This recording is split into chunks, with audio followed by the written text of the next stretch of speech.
توجه، هیچ گونه تصویر دلخراشی در این ویدیو نیست تا همه راحت بتونن ببینن. بسم الله الرحمن الرحیم. دروغ‌ها و واقعیت‌ها در مورد سوزوندن نمادهای شیطان. بذار از این نماد شروع کنیم. اسمش اوبلیسکه و نماد شیطانه. در خیلی کشورها به عنوان یه نماد قابل احترام ساخته شده. تنها جایی که بهش سنگ می‌زدن در مکه به عنوان نماد شیطان بود. بعد یه معمار صهیونیست به نام نورمن فاستر اومد دور اوبلیسک مکه را دیوار کشید که سنگ‌ها به دیوار بخوره و این نماد مقدسشون بهش اهانت نشه. به این بهونه که جمعیت زیاد حاجی‌ها راحت‌تر بتونن به سطح وسیع‌تری سنگ بزنن. جالبش اینجاست که این معمار صهیونیست سازنده خیلی از اوبلیسک‌های دنیاست. پس تا اینجا فهمیدیم واقعا براشون مقدسه. حالا چند سالیه که به ابتکار مؤسسه مصاف به مدیریت علی اکبر رائفی پور این نماد در روزهای 22 بهمن و روز قدس آتیش زده میشه و از قضا صدای خیلی‌ها هم از اونور مثل اوباما در اومد. اما این گاوه چیه؟ دوتا بت، خدا یا جن شیطانی دارن این فراماسونرها و شیطان پرستها به نام بعل و ملوخ. خیلی شبیهن، براشون قربانی میکنن، مخصوصا انسان و مخصوصا کودک، تا ازش قدرت بگیرن.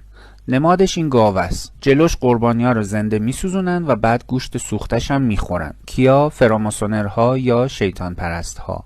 شما بشنوید اکثر سران کشورهای دنیا از آمریکا و اسرائیل و غرب تا سران فاسد کشورهای عربی 20 سال پیش رائفی پور اینا رو میگفت و عده‌ای در ایران از سر غرض و مرض مسخرش میکردن. حالا از تو خود غرب اسناد بیشماری بیرون اومده از جزیره اپستین که همه این موارد به اضافه کلی چیزای وحشتناک دیگه را اثبات کرده.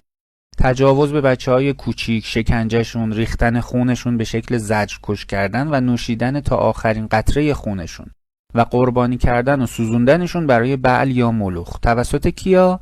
شیطان پرستای شاخدار و عجق و جق؟ نه، سران قدرت اتو کشیده‌ای از ترامپ و بیل گیتس و ایلان ماسک تا شاهان کشورهای عربی خلیج فارس. و همه اینا رو رائفی پور 20 سال پیش میگفت و نشون میداد و غرض و مرضداران داخلی مسخرش میکردن. حالا که با اسناد اپستین همش ثابت شده که راست بوده، اینا سوختن، بعدم سوختن. دوست و دشمنم که براشون مهم نیست، فقط اغراض شخصی براشون مهمه. پس بعد یه جوری رائفی پور رو بازم تخریب کنن. اما چه جوری؟ 22 بهمن 1404 شعبه‌های شهرهای مختلف مؤسسه مصاف به مدیریت رائفی پور اومدن در واکنش به اسناد اپستین که توش قربانی کردن کودکان فراوان برای بعل یا ملوخ اثبات شده بود، علاوه بر اوبلیسک بت بعل یا ملوخ را هم ساختن و آتیش زدن. با وجود سنگ‌اندازی‌های فراوانی که شد و کارشکنی‌های فراوانی که شد، اما خدا خواست و این کار تو دنیا حسابی صدا کرد و نام کشور ایران و مردم ایران رو به عنوان جبهه حق مقابل شیطان و شیطان پرستان قرار داد. پس قاعدتاً باید خیلی بگیم دمتون گرم مصافیا. اما این وسط همون افراد غرض و مرضداری که همیشه خودشونو طرفدار مردم و زنان و کودکان بیگناه نشون میدادن و دینشون انسانیت بود، همونا که در برابر اسناد اپستین و این همه جنایاتی که روی کودکان و دختران جوان شده بود لال شده بودن، همونا که 20 سال رائفی پور رو حرفاشو مسخره کردن و خرافه میدونستن، حالا همشون شدن متخصص علوم غریبه و جن و شیطان شناسی و میگن آی وا اسلاما وا ایرانا که چی؟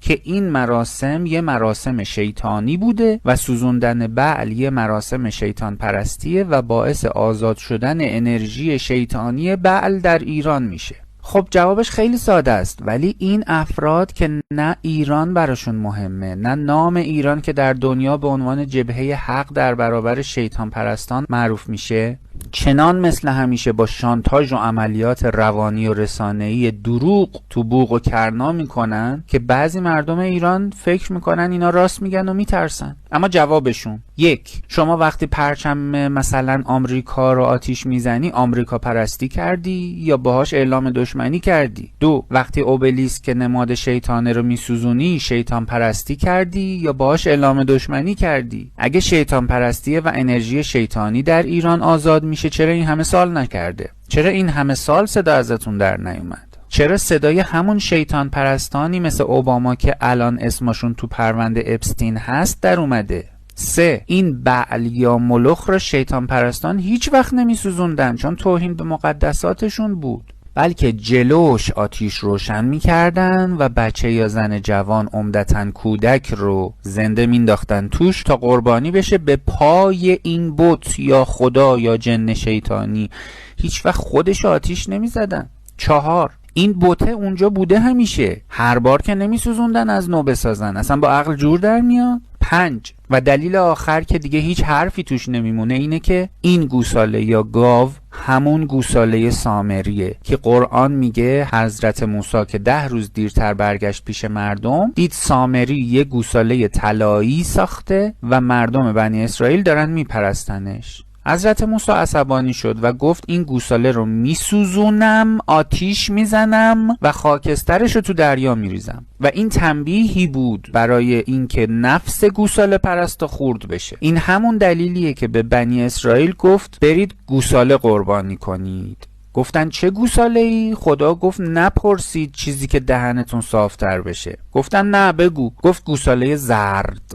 چرا؟ چون این بتشون طلایی بودن و زرد بودنش براشون موضوعیت داشت. حالا چند تا سوال. چرا این مرضداران متخصص علوم غریبه 20 سال این حرفا رو خرافه میدونستن و حالا میگن وای الان سوزوندنش بیچاره شدیم؟ 2. چرا این طرفداران زن و زندگی و آزادی و کودکان بیگناه یک کلمه صداشون در مورد پرونده اپستین در نیومد؟ 3. چرا بعد این همه سکوت در برابر پرونده اپستین حالا یهو صداشون در اومده که وا بوتا، وا بعلا، وا ملوخا؟ 4. چرا این ایران دوستای آریایی حالا که پرچم حق دوستی و ضد شرارت و شیطانیت بودن کشور و مردم ایران داره تو دنیا بالا میره، دوباره دارن این پروژه رو میکوبونن تا جلوی سربلندی ایران رو تو دنیا بگیرن؟ یکی حقد و کینه و حسدی که نسبت به شخص علی اکبر رائفی پور دارند و نهایتاً همونی که امام حسین علیه السلام در کربلا گفت شکمهاشون از حرام پر شده. چه حرامی؟ حرامتر از پولهای کلانی که به جیب میزنند با انتشار دروغ‌ها و تهمت‌ها و شانتاژهای رسانه‌ای و تشویش اذهان که کار همیشگیشونه و کاسبیشونه. یا علی.